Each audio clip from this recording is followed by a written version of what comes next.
Day one. Good morning, coaches. Today's video is really designed more for maybe the academy levels, but this same basic format can apply to classic teams as well. For a lot of teams, you might have had some trainings already. This is not your day one, but for those who have a day one, this is really for you.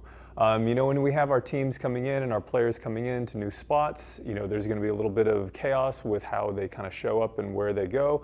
So it's not going to be a typical day, and it's not even going to be a typical first day.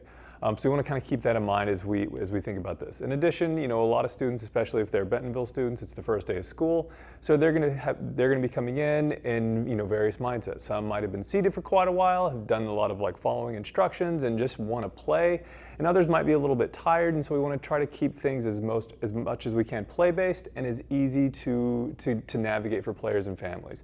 So, if we're thinking about that, Academy 2016 age level, for example, we get our players in, we make sure that everybody's situated, we have our players, we have our balls, we have our space, and we want to make it as easy as possible for them. So we might start out with something really easy. You might have some players who are new to the team or an entirely new team altogether. A little penny tag is a great way to get them going. Everybody's got a penny right in that drawer, right in their short.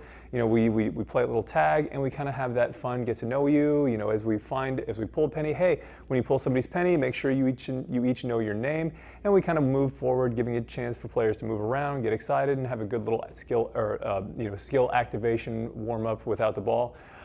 Then we might simply go straight into a 3v3, 2v2 before all the players get there, having a couple fields gridded out. Even if you don't have goals, you can still set some cones out to make 2 fields for 3v3, 2v2. If you have 8, 10 players, you can break it into 3 fields of 2v2 if you have a couple more, like 12. But if you have 10, maybe you go 3v3 and 2v2. Real simple. You don't have goals? Real easy. You can have your end zone, 2 yellow defending the south end line, 2 blue defending the north end line. To score a point, you have to dribble successfully across the line or make a successful pass across the line, or both. And we play a little bit, we rotate teams, play a little bit, rotate teams, and get a little water break. And then we come back. Maybe we want to do some simple, ball mastery, but we want to again keep kids moving.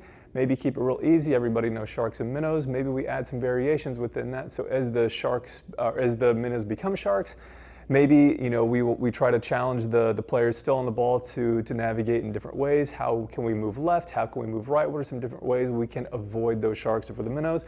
And if we're the sharks, can we win the ball and not just kick it out, but can we win and keep the ball? Hey, if you win the ball, keep the ball, you get to become a minnow. If you kick it out, everybody remains a shark.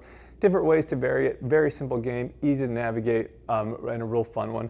And then when we finish up, we'll do a little open scrimmage, again, keeping it easy. If we have our 2 fields from before, and we just combine those fields, if we have those kind of right next to each other, instead of going north to south, and we have our fields situated left and right, there's our 5v5 or 6v6. And if we do have goals at this point, giving players different opportunities at different roles. Maybe you want to have a couple of players who are interested in playing goalie. Awesome, a couple more, rotate through, and 3, 2, 1, and well done.